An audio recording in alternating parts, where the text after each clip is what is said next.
সপ্তম দৃশ্য। স্থান উদয়পুর। কাল প্রভাত। কর্ণসিংহ ও তাহার সামন্তগণ দাঁড়াইয়াছিলেন সম্মুখে। শাহজাহান, রানা, আমি দাক্ষিণাত্য থেকে এসে প্রথমত দিল্লি অবরোধ করি, সেখানে মহাব্বত খাঁর হাতে পরাজিত হয়ে আবার দাক্ষিণাত্যে যায়, সেখানে নর্মদার যুদ্ধে আবার মহাব্বত খাঁর কাছে হেরে বঙ্গদেশে পালাই, আর সে দেশ জয় করি। কর্ণ, পালাতে পালাতে? শাহজাহান, হ্যাঁ রানা, সেখানে থেকে প্রতারিত হয়ে মানিকপুরে যায়, সেখান থেকে হেরে আবার দাক্ষিণাত্যে যায়, আবার মহাব্বত খাঁ সেখান থেকে আমাকে তাড়িত করে, আবার আমি বঙ্গদেশে পালাই। রোডসগড়ে পরিবার রেখে আমার সমস্ত সৈন্য নিয়ে বহরমপুর অবরোধ করি, মহাব্বত খাঁ সেখানেও আমায় পরাজিত করেন।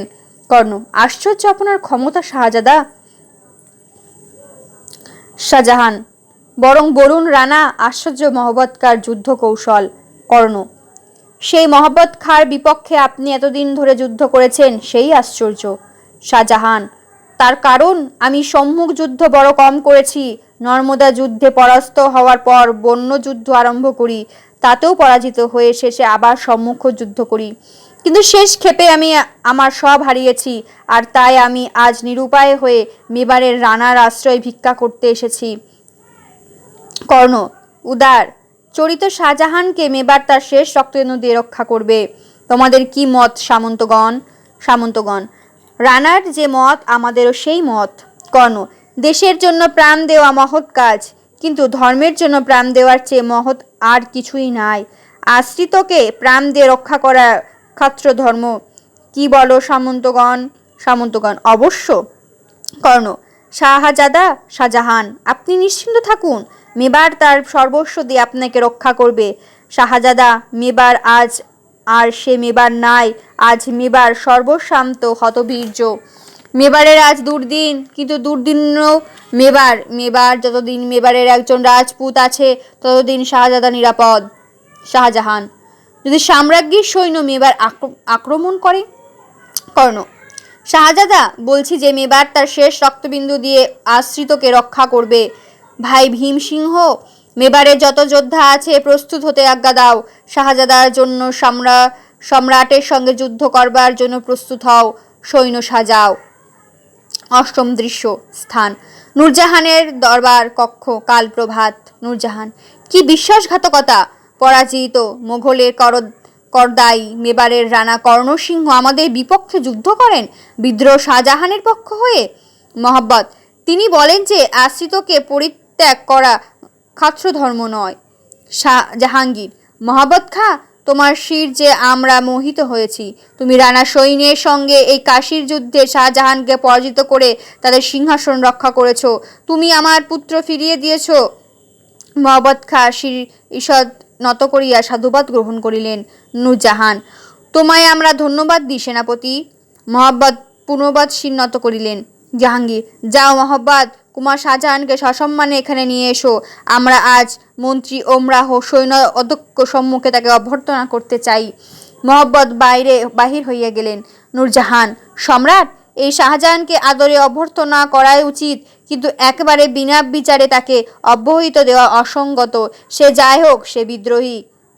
জাহাঙ্গীর, আমি তাকে ক্ষমা করে পাঠিয়েছি, তারপরে আর সুবিচার স্থান নাই। নূরজাহান, সমস্ত ভারতবর্ষ জানে যে বিচারের সময় সম্রাট পুত্রকন্যা বিচার করেন না, তার ন্যায় বিচার বিধাতার বিধানের মতো শানিত, নির্মম, সরল। জাহাঙ্গীর, ন্যায় বিচার সেদিন গিয়েছে নূরজাহান, আমি আর সম্রাট নই, আমার মধ্যে সম্রাট যেটুকু সে একটা মহাপ্লাবনে ভেসে গিয়েছে, আমার মধ্যে যা এখন বাকি আছে সে পিতা। ন্যায় বিচার নূরজাহান, তা করতে গেলে আমিও অব্যাহতি পেতাম না, তুমিও না। নূরজাহান, তবু যতদিন আপনি সম্রাট ততদিন বিচারের অন্তত একটা অভিনয়ও প্রয়োজন। তারপর শাহজাহানকে মুক্তি দিতে চান, দেবেন। জাহাপনার ন্যায় বিচারের ওপর প্রজার অগাধ বিশ্বাসকে এইরকম রুক্ষভাবে বিচলিত হতে দেওয়া উচিত নয়। একটা প্রকাশ্য বিচার চাই, পরে মুক্তি দিন, ক্ষতি নাই। জাহাঙ্গীর, তা হোক, তাতে আমার কোনো আপত্তি নাই। নূরজাহান, আর আমি সে বিচার করবার অনুমতি চাই, শুদ্ধ একটা আমার মর্যাদা রক্ষার জন্য। শাহজাহানের পত্রে সম্রাটের কাছে আমার বিপক্ষে অভিযোগ এনেছে, আমায় অবজ্ঞা করেছে, আমার মর্যাদা রক্ষা করার জন্য শাহজাহানকে মুক্তি দেবার সম্রাট সম্মান সম্রাট আমাকে দিন। জাহাঙ্গীর, উত্তম নূরজাহান, তুমি আমি উপস্থিত থাকবো। নূরজাহান ঈষৎ হাসিয়া, নূরজাহানের ওপর সম্রাটের দেখছি সম্পূর্ণ বিশ্বাস নাই। উত্তম, তাই হোক। জাহাঙ্গীর, এই যে শাহজাহান, মন্ত্রী ওমরাওগণ সৈন্যদক্ষগণ ও মহব্বত খাঁর সহিত শাহজাহান দরবার কক্ষে প্রবেশ করিলেন। শাহজাহান সম্রাটকে অভিবাদন করিলেন। সম্রাট সিংহাসন হইতে উঠলেন। পরে নূরজাহান সেই দিকে কঠোর দৃষ্টিপাত করিয়া আবার বসিলেন। জাহাঙ্গীর, শাহজাহান, তোমায় আমরা এই রাজধানীতে স্বাগত সম্ভাষণ করি। শাহজাহান সম্রাটের দিকে চাহিয়া কইলেন, সম্রাটের অনুগ্রহ। নূরজাহান, তবু তুমি অপরাধী, প্রথমে তোমার বিচার হবে। শাহজাহান, আমার বিচার? নূরজাহান, হ্যাঁ, তোমার বিচার। তোমার বিরুদ্ধে কি অভিযোগ জানো বোধ হয় শাহজাহান? শাহজাহান পূর্বপদ বিস্ময়ে সপ্রসন্ন নয়নে জাহাঙ্গীরের প্রতি চাহিয়া রহিলেন। নূরজাহানের কথায় উত্তর দিলেন মাত্র না। নূরজাহান, তবে শোনো, তোমার বিরুদ্ধে প্রথম অভিযোগ এই যে তুমি বন্দরের মহারাজকে দিয়ে তোমার ভাই খসরুকে হত্যা করিয়েছ। যদি সে কথা অস্বীকার করো, মহারাজকে সাক্ষী স্বরূপ এখানে আনতে পারি। দ্বিতীয় অভিযোগ এই যে তুমি তোমার পিতার বিরুদ্ধে বিদ্রোহ করেছো, একথা অস্বীকার করবে না বোধ হয়। তৃতীয় অভিযোগ এই যে তুমি তোমার দস্যু সৈন্য নিয়ে ভারতবর্ষ তোলপাড় করে বেরিয়েছো। এই কৈফিয়ত চাই। শাহজাহান, এই কৈফিয়ত সম্রাট আপনাকে পত্রে লিখেছি, এখানে তার আবৃত্তি করার প্রয়োজন নাই বোধ হয়। নূরজাহান, হ্যাঁ আছে। শাহজাহান সম্রাট। জাহাঙ্গীর, শাহজাহান, তুমি পত্রে যে কৈফিয়ত দিয়েছিলে, এই প্রকাশ্য দরবারে তোমার সেই কৈফিয়ত দেওয়া উচিত। শাহজাহান ক্ষণিক নীরব সম্রাটের প্রতি চাহিয়া রহিলেন। সম্রাট শিরোনত করিয়া রহিলেন। শাহজাহান পরে ধীরে ধীরে কহিলেন, আগে বুঝি আমার কৈফিয়ত দিতে হবে কার কাছে? ভারতের শাসনকর্তা এখন কে? সম্রাট আকবরের পুত্র জাহাঙ্গীর, না শের খাঁর বিধবা নূরজাহান? নূরজাহান, শাহজাহান, তুমি অপরাধী। হাত জোর করে দাঁড়ানোই তোমার শোভা পায়, ব্যঙ্গ করা শোভা পায় না। শাহজাহান, আমি এই নারীর সঙ্গে বাগ বিতণ্ডা করতে চাই না। জাহাঙ্গীরকে, আমি জানতে চাই যে পিতা সত্যই কি আমার কৈফিয়ত চান? জাহাঙ্গীর, হ্যাঁ চাই। শাহজাহান ক্ষণিক নিস্তব্ধ থাকিয়া, তবে আমার অপরাধ মার্জনা করে আমায় এখানে ডেকে আনা, আমায় বন্দি করার জন্য একটা প্রকাণ্ড ছলনা। নূরজাহান, তুমি কার সঙ্গে কথা বলছো জানো শাহজাহান? শাহজাহান, জানি নূরজাহান, কথা করছি আমার পিতার সঙ্গে। পিতা, আমি বিদ্রোহ করেছি, কিন্তু সম্মুখ যুদ্ধই করেছি, প্রতারণা করি নাই। হটেছি, কিন্তু এই প্রকাশ্য দরবারে বলেছি যে আমার প্রতিপক্ষ যদি স্বয়ং মহাব্বত খাঁ না হতেন, তো এই নারীকে তার সিংহাসন থেকে টেনে এনে অগ্নিকুণ্ডে নিক্ষেপ করতাম, আর স্বয়ং সম্রাট জাহাঙ্গীর তাই দাঁড়িয়ে দেখতেন। জাহাঙ্গীর ক্ষুব্ধ হইয়া কহিলেন, শাহজাহান, তোমার রসনা সংযত করো। শাহজাহান, পিতার আজ্ঞা শিরোধার্য। নূরজাহান দেখিলেন জাহাঙ্গীর ক্রুদ্ধ হইয়াছেন, সুযোগ বুঝিয়া কহিলেন, শাহজাহান, এই নারী যে এত অবজ্ঞার পাত্র নয়, তা তোমায় দেখাচ্ছি। শাহজাহান, তোমার সব অপরাধের জন্য তোমায় বৎসর কারাবাসের আজ্ঞা দিলাম। মহব্বত খাঁকে, সেনাপতি শাহজাহানকে বন্দি করো। মহব্বত খাঁ, মাফ করবেন সাম্রাজ্ঞী, কুমারকে অভয় দিয়ে মুষ্টির মধ্যে এনে তারপরে বন্দি করা, এ প্রতারণার মধ্যে মহব্বত খাঁ নাই। নূরজাহান, মহব্বত, তুমি ভৃত্য, তোমার জন্য ন্যায় অন্যায় বিচার করা নয়, তোমার কাজ আমাদের আজ্ঞা পালন করা। মহব্বত, তবে সাম্রাজ্ঞী, মহব্বত খাঁ সে আজ্ঞা পালন করতে অস্বীকৃত। নূরজাহান, অস্বীকৃত? তবে তুমিও বিদ্রোহী? সৈন্যগণ, মহব্বত খাঁকে বন্দি করো। মহব্বত, করো, যার সাহস হয় আমাকে বন্দি করো। সৈন্যগণ, আমি মহব্বত খাঁ, এই 20 বৎসর ধরে আমি তোমাদের সেনাপতি, এই 20 বৎসর ধরে আমি তোমাদের সমরক্ষেত্রে নিয়ে গিয়েছি, আর বিজয় গর্বের সমরক্ষেত্র হতে ফিরিয়ে এনেছি।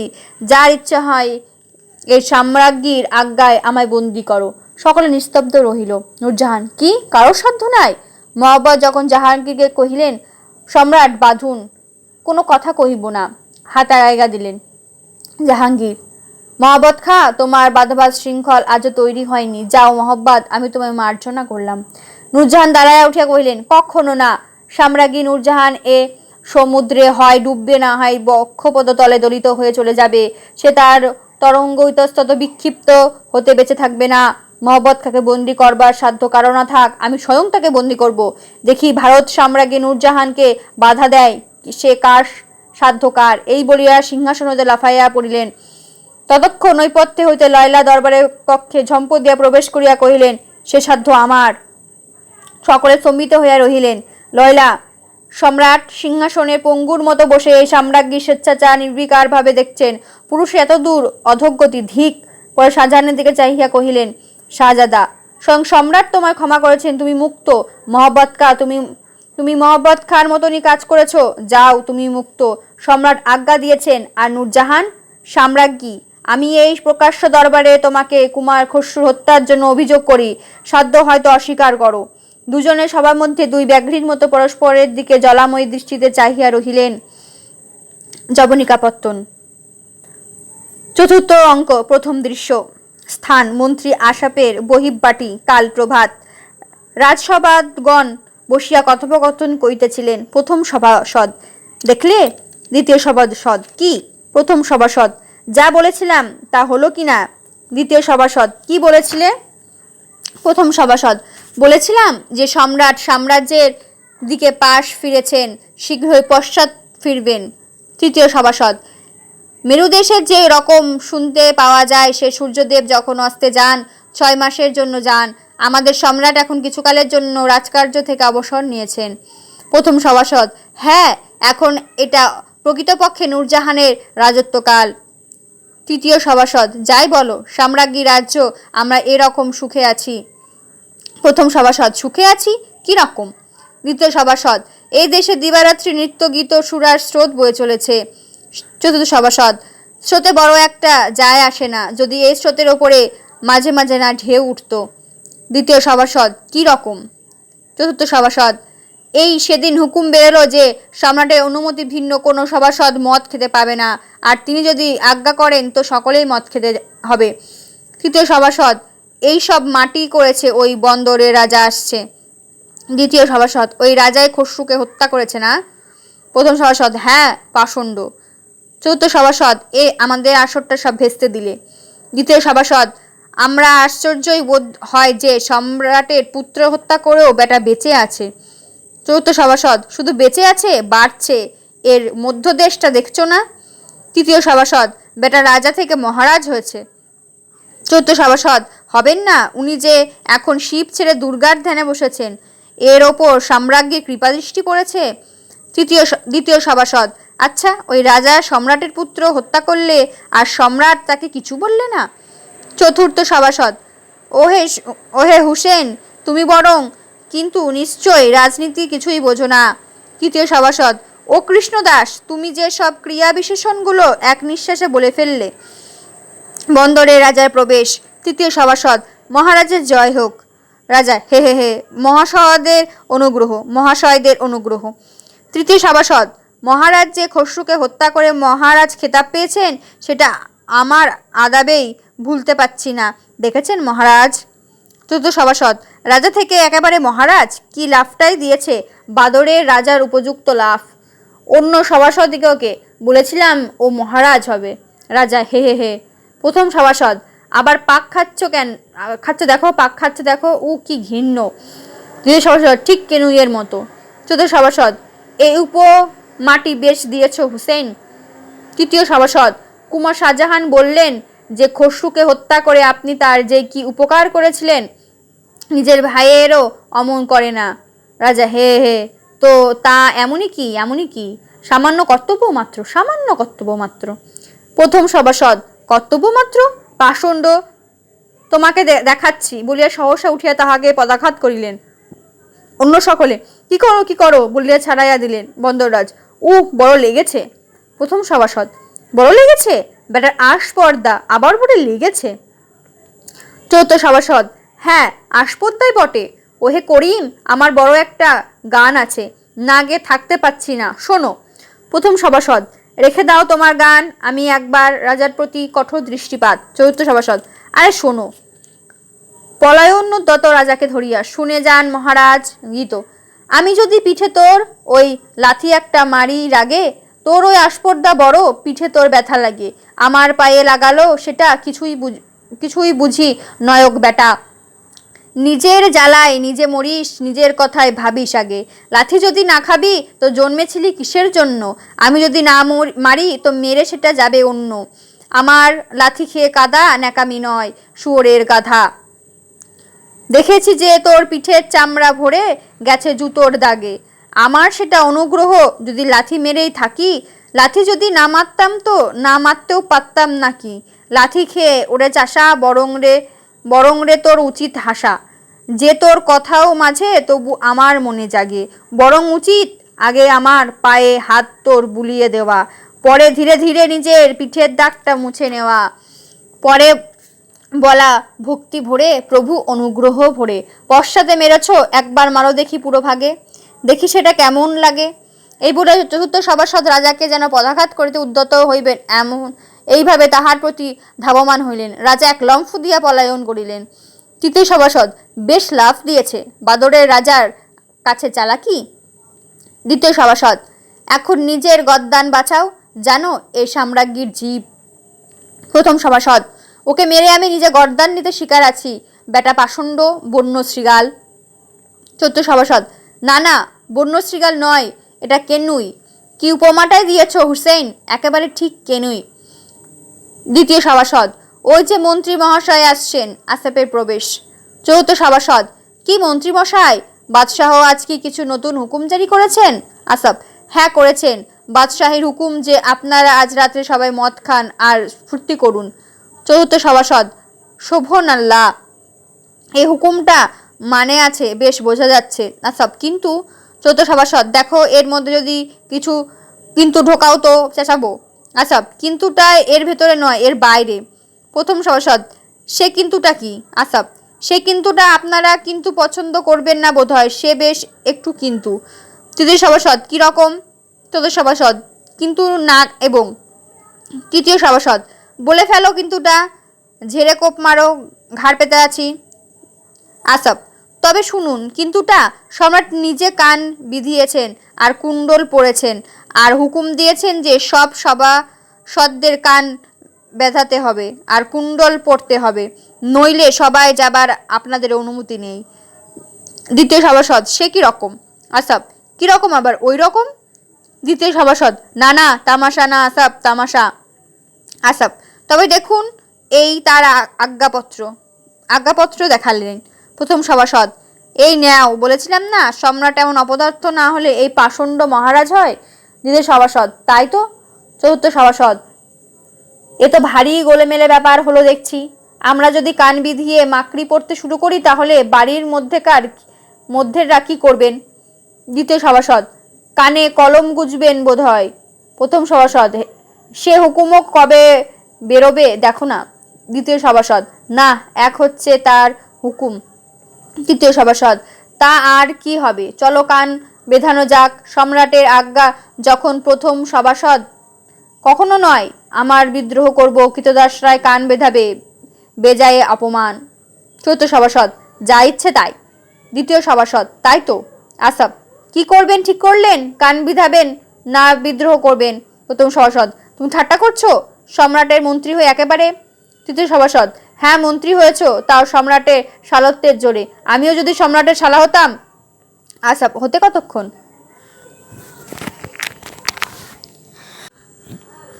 দ্বিতীয় দৃশ্য, স্থান নূরজাহানের কক্ষ, কাল রাত্রি। নূরজাহান একাকিনী সে কক্ষে দাঁড়াইয়া ছিলেন। নূরজাহান, এও একটা নেশা। ক্ষমতায় প্রায় শিখরে উঠেছি, তবু আরও উঠতে চাই।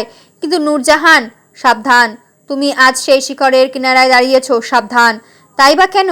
সাবধান কিসের জন্য? ভয় কিসের? কার জন্য ভাববো? আমার কন্যা, যার জন্য এত মন্ত্রণা, এত চক্রান্ত, সেও আমার বিদ্রোহী। আর কার জন্য দ্বিধা করব? আজ সব বন্ধন ছিন্ন করে বেরিয়েছি এ বিশাল সংসারে, আজ আমি একা। আর কাকে ভয়? কিসের জন্য ভয়? দাও, ঘোড়া ছুটিয়ে দাও নূরজাহান, পড়বে হয় জয়, না হয় মৃত্যু। আর আমারও সাধ্য নাই যে আমাকে ফিরাই। আসফ ও জাহাঙ্গীরের প্রবেশ। জাহাঙ্গীর, নূরজাহান, মন্ত্রী বিবেচনা করেন যে মোহাম্মদ খাঁর কাছে কৈফিয়ত চেয়ে পাঠালে তিনি কৈফিয়ত দিবেন না। নূরজাহান, কি করবে? আসফ, সম্রাটের আজ্ঞাকে তুচ্ছ করবেন, হয়তো বিদ্রোহ করবেন। সাম্রাজ্ঞী রাজ্য একটা পরিবার, রাজা পিতা, প্রজাগণ তার সন্তান। রাজা সস্নেহে তাদের প্রতি ব্যবহার করলে তারাও এ স্নেহ প্রতিদান করে, কিন্তু রাজা তাদের বিনা কারণে উত্ত্যক্ত করলে তারাও রাজাকে উত্ত্যক্ত করে। নূরজাহান, করুক, তাতে ডরাই না, বিদ্রোহী দমন করতে আমি জানি। জাহাঙ্গীর, নূরজাহান, সৈন্যদের ওপর মহাব্বত খা অত্যন্ত প্রতিপত্তি দেখে তুমিই প্রস্তাব করেছিলে যে তাকে সেনাপতি পদ থেকে চ্যুত করে বঙ্গদেশে সুবাদার করে পাঠানো হোক। তাই তাকে কুমার পারভেজের অধীনে বঙ্গদেশের সুবাদার করে পাঠানো হয়। এখন দেখছি তাতেও তোমার আপত্তি। নূরজাহান, আপত্তির কারণ না থাকলে আপত্তি করতাম না জাহাপনা। মহব্বত উড়িষ্যা জয় করে শতাধিক হস্তি নিয়ে এলো, কিন্তু সেগুলো এতদিন আগ্রায় পাঠানো বিবেচনা করলে না। লুট সব সম্রাটের সম্পত্তি সেনাপতির হয়। আসাব, হস্তি পাঠাবার সময় এখনো অতীত হয়নি সম্রাজ্ঞী। নূরজাহান, অতীত হয়নি? আসাব, তুমি মন্ত্রী পদের অবমাননা করছো। আমি দেখতে পাচ্ছি মহাব্বত সম্রাটের প্রভুত্ব আবাদে তুচ্ছ করছো। সে সুযোগ পেয়ে বঙ্গদেশে বিদ্রোহের বীজ বপন করছে। জাহাঙ্গীর, অসম্ভব। নূরজাহান, অসম্ভব কিছুই না জাহাপনা, শুধু একটা জিনিস অসম্ভব, মরে গিয়ে ফিরে আসা। এই মহাব্বত খা সম্রাটের সম্মুখে সদর্পে বলতে পারে, যার সাধ্য আমার বন্দি করো। তবু জাহাপনা মহাব্বত খা বলে অজ্ঞান। তবু জাহাপনা প্রস্তুতে প্রদোষ একবার করে মহাব্বত খার নাম জপ করেন। মহাব্বত খার ওপর আপনার অগাধ বিশ্বাস। মহাব্বত খা জানে আর সে তার জন্য যোগ্য ব্যবহার করছে। জাহাঙ্গীর, আমি মানুষকে বিশ্বাস করে যা ঠকেছি, অবিশ্বাস করে তার চেয়ে বেশি ঠকেছি নূরজাহান। নূরজাহান, জাহাপনার অভিরুচি। আমি এ কথা বলে রাখি যে সম্রাট শাহজাহানের বিদ্রোহের দারুপত্রের মতো বিচলিত হয়েছিলেন, কিন্তু মহাব্বত খা বিদ্রোহ হলে সে বিরাট ঝঞ্ঝায় ভূষায়িত হবেন। জাহাঙ্গীর, প্রিয়তমে, সাম্রাজ্যের ওপর একটি শান্তি বিরাজ করছে, কেন তাকে উত্ত্যক্ত করো? নূরজাহান, জাহাপনা, বায়ুর অত্যাধিক নিশ্চলতা ঝটিকার সূচনা করে। জানেন কি? জাহাঙ্গীর, তুমি কি করতে চাও? নূরজাহান, আমি শুদ্ধ মহাব্বত খাকে বঙ্গদেশে হতে পাঞ্জাবে বদলি করতে চাই। এমন বিশেষ কিছু নহে, তবে আমাদের রাজধানী লাহোর ও অধিকারের বহির্ভূত রইবে। আসাব, মহাব্বত খা গর্বী, সেই অপমান সহ্য করবে না। জাহাঙ্গীর নূরজাহানকে, তাতে লাভ? নূরজাহান, তার শক্তির পরিধি হতে তাকে সরানো যাবে, আর সে পাঞ্জাবে আমাদের চোখের ওপরে থাকবে। জাহাঙ্গীর, যা ইচ্ছে হয় করো, আমি ভাবতে পারি না, ভাবতে চাই না। নূরজাহান, উত্তম। মন্ত্রী, তুমি তাকে এই আজ্ঞা পাঠাবার বন্দোবস্ত করো, আমি নিজের হাতে আজ্ঞাপত্র লিখে রাখছি। আসাফ, সম্রাটের কি এই আজ্ঞা? জাহাঙ্গীর, যাও আসাফ, কেন বিরক্ত করো? আসাফ আর বিরক্তি না করিয়া চলিয়া গেলেন। জাহাঙ্গীর, তোমার সাম্রাজ্য তুমি শাসন করো প্রিয়ে, এখন নিয়ে এসো আমার সাম্রাজ্য সুরা, সৌন্দর্য আর সঙ্গীত। নূরজাহান, যে আজ্ঞা জাহাপনা। বাদী পরিচারিকা প্রবেশ করিল। নূরজাহান তাহাকে সংকেত করিলেন, সে চলিয়া গেল। পরক্ষণে এক অন্তরাল হঠাৎ খুলিয়া গেল। এক অপূর্ব উজ্জ্বল ভূষণে ভূষিত নর্তকী বৃন্দ একটা আলোকের উচ্ছ্বাসের মতো সম্রাটের দৃষ্টিপথে উদিত হইল। নূরজাহান, দেখুন জাহাপনা। জাহাঙ্গীর, এই আমার সাম্রাজ্য, মহিময়, নাচো। বাদ্যের সহিত নৃত্য আরম্ভ হইল। সুরা আসিল। নূরজাহানের স্বহস্তে সুরা ঢালিয়া দিলেন। জাহাঙ্গীর পান করিলেন, কহিলেন, সুখের কি উৎসই আবিষ্কার হয়েছিল, আনন্দের কি যন্ত্রই তৈরি হয়েছিল, গাও। নর্তকীগণের গীত। গম্ভীর গরজন বাজে মৃদঙ্গে, সিঞ্জিনি ঝিনি ঝিনি উছলি সঙ্গে। সুন্দর মনোহারী চঞ্চল সারি সারি, নাচিছে নটনারী বিবিধ ভঙ্গে। হাস্যলাস্য বিভ্রম রঙ্গে, ওঠো তবে সঙ্গীত তালে তালে। ছাও গগন সে ঘন সরজালে, ছিড়িয়া বন্ধনে ফাটিবে ক্রন্দনে। ক্রমে সে যাবে মিশি আকাশে অঙ্গে, শোক নিবিড়ন তান তরঙ্গে। জাহাঙ্গীর, কি মধুর এই সঙ্গীত নূরজাহান, এ বাসনা জাগিয়া তোলে অথচ পূর্ণ করে না। নন্দনে সৌরভ এনেই তাকে একটা দীর্ঘ নিঃশ্বাস উড়িয়ে নিয়ে যায়। সৌন্দর্যের আবরণ খুলেই অমনি একটা ঘন নীল মেঘ দিয়ে তাকে ঘিরে নিয়ে চলে যায়। হাওয়ের মতো ওঠে হাহাকার, চারিদিকে ছড়িয়ে পড়ে। নূরজাহান কিন্তু জাহাঙ্গীরের কথা শুনতেছিলেন না, নৃত্য দেখছিলেন না, তার দৃষ্টি দূরে নিবদ্ধ ছিল। জাহাঙ্গীর, সঙ্গীত যার পান যেন একটা পিপাসা, উল্লাস যেন একটা আক্ষেপ, হাস্য যেন একটা হাহাকার, আলিঙ্গন যেন এখানকার ছোড়া, অমৃত যেন গরল, স্বর্গ যেন নরক। গাও, আবার গাও। নর্তকী আবার গাহিল গীত। আমরা এমনই এসে ভেসে যাই, আলোর মতন, হাসির মতন, কুসুম গন্ধ রাশির মতন, হাওয়ার মতন, নেশার মতন, ঢেউয়ের মতো ভেসে যাই। আমরা অরুণ কনক কিরণে চড়িয়া নামি, আমরা সন্ধ্যা রবির কিরণে অস্তগামী। আমরা শরৎ ইন্দ্রধনুর বরণে, জোছনার মতো অলস চরণে, চপলার মতো চকিত চমকে চাহিয়া ক্ষণেক হেসে যায়। আমরা স্নিগ্ধ ক্লান্ত শান্তি সুপ্তি ভরা, আমরা হাসি বটে তবু কাহারে দিই না ধরা। আমরা শ্যামলে শিশিরে গগনে নীলে, গানে সুগন্ধে কিরণে নিখিলে, স্বপ্ন রাজ্য হতে এসে ভেসে স্বপ্ন রাজ্যে দেশে যায়। হঠাৎ কক্ষ অতি মৃদু অন্ধকারে ছাইয়া আসিল, ও নর্তকীগণ নিমেষে অদৃশ্য হইল। নৈপথ্য হইতে অতি মৃদুস্বরে বাদ্য বাজিতে লাগিল। ক্রমে ক্রমে সে বাদ্য থামিল। সেই নিস্তব্ধ মৃদু অন্ধকারে জাহাঙ্গীর ডাকিলেন, নূরজাহান, নূরজাহান। জাহাপনা। জাহাঙ্গীর, তুমি দেবী না মানবী? নূরজাহান, আমি পিশাচী। তৃতীয় দৃশ্য। স্থান বঙ্গদেশ। মহাব্বত খাঁর ভবন। কাল মধ্যাহ্ন।